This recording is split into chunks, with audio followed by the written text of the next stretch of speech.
देखना।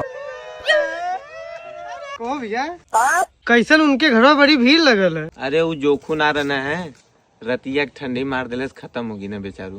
अरे यार जोखू हमसे 10,000 रुपया उधार ले रहा।